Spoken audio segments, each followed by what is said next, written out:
భయం నుంచి ముందు రైతు బయటపడతాడు. ఇది X9 ఇంపాక్ట్. ఇది ఎకరానికి 5 ml డోస్.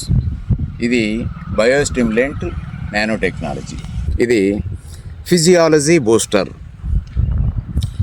ఇది ఎలాంటిదంటే ఒక వెంటిలేషన్ మీదకి వెళ్ళిన పంటను కూడా, అంటే ఇంకా ఇది మొక్క బ్రతకదు, ఇది కణ విభజన లేదు, కణాలన్నీ డ్యామేజ్ అయిపోయినాయి, ఈ మొక్క తిరిగి కోలుకోలేదు, ఈ పంట పూర్తిగా అది దోమ వల్ల, నల్లి వలనో, తెగుళ్ళ వలనో, వైరస్ వలనో ఇక తిప్పుకోదు, మన పెట్టుబడి నష్టం, ఇక ఈ సంవత్సరానికి మనం ఏమీ చేయలేము, పెట్టుబడి పెట్టాము, పంట కాపాడుకోలేకపోయాము, కాబట్టి ఈ సంవత్సరం నా కుటుంబానికి పెట్టుబడి దండగాని ఎప్పుడైతే రైతు దిగాల పడతాడో ఈ ప్రోడక్టు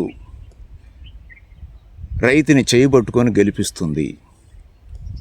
లివర్ 90% డ్యామేజ్ అయినా మళ్ళీ 10% ఆ కాలేయంలో లివర్లో కణాలు కనుక మిగిలింటే అవి మళ్ళీ సెల్ డివిజన్ జరిగి మళ్ళీ 100% లివర్ని, డ్యామేజ్ అయిన లివర్ని సెల్ఫ్ రిపేర్ చేసుకుంటుంది.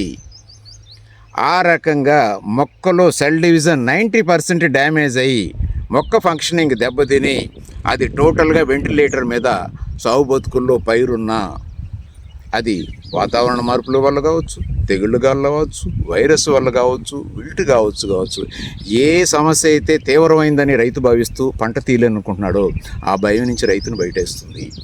ఇది 10% మొక్కలో కణాలు బ్రతికున్న ఆ 10% సెల్స్ని మళ్ళీ 100% కింద ఇది డెవలప్ చేస్తుంది. మొక్క ఫంక్షనింగ్ అనేది బ్రేక్ అయిపోయినా, ఎందుకంటే మనం వాడేటువంటి ఒక్కొక్కసారి ఒత్తిడి వల్ల కావచ్చు, ఒక్కొక్కసారి మేనేజ్మెంట్ వల్ల కావచ్చు, దాని యొక్క ప్లాంట్ ఫంక్షనింగ్ అనేది డిస్టర్బ్ అయిపోతుంది. మళ్ళీ ప్రాపర్ బయాలజీ, ప్రాపర్ సిస్టమ్ మొక్కలో డెవలప్ అయ్యి దాని ప్రాపర్ ఫంక్షనింగ్ జరిగి దాని యాక్టివిటీ రెగ్యులర్గా జరగాలి అంటే, ఒక తెగులు వచ్చింది, ఒక వైరస్ వచ్చినటువంటి మొక్క తొందరగా దాన్ని ప్రాపర్ ఫంక్షనింగ్ చేసుకోలేడు. ఒక రోజు 2 రోజుల్లో జలుబు చేసి జ్వరం వస్తేనే మనం నీరసపడిపోతాం, ఆహారం తీసుకోలేము. మొక్కకు కూడా మనకు ఉన్నటువంటి ప్రతి సమస్యలు మొక్కకుంటాయి, అది మనకు అర్థం కాదు. ఫర్టిలైజర్ వేస్తావు, దానికి ఏదో ఒక సిక్నెస్లో ఉంటుంది, నువ్వు వేసింది తీసుకోలేదు. నువ్వు అలాగే న్యూట్రియంట్స్ ఇస్తావు, అది దానికేదో చిన్న ఇన్ఫెక్షన్ ఉంటుంది, తీసుకోలేదు. నువ్వేమనుకుంటావు, నేను బస్తాలు పోసేసాను, నాకు వారం తిరిగేసరికి నా చేను లెగలేదే అనుకుంటావు. కానీ నీకు జ్వరమో జలుబో వచ్చి నీ ముందు బిర్యానీ పెడితే తింటావా? మరి మొక్కను అర్థం చేసుకున్నావా?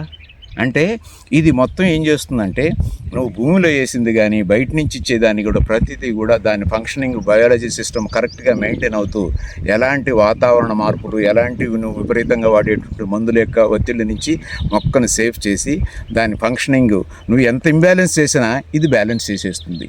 దానివల్ల మన లివర్లో 90% డ్యామేజ్ అయినా లివర్ కోలుకొని ఎప్పుడైతే నువ్వు తిన్నది అరాయించుకుంటుందో, ఈ మొక్కలో ఈ రకమైనటువంటి X9 ఇంపాక్ట్ అనేటువంటి ఈ టెక్నాలజీ కూడా ఎన్ని రకాల డ్యామేజెస్ పైరుకు వచ్చినా మళ్ళీ వారం 10 రోజుల్లో నీ మొక్క నిన్ను చూసి పలకరించి నవ్వేటట్టుగా చేస్తుంది. అది ఈ టెక్నాలజీ.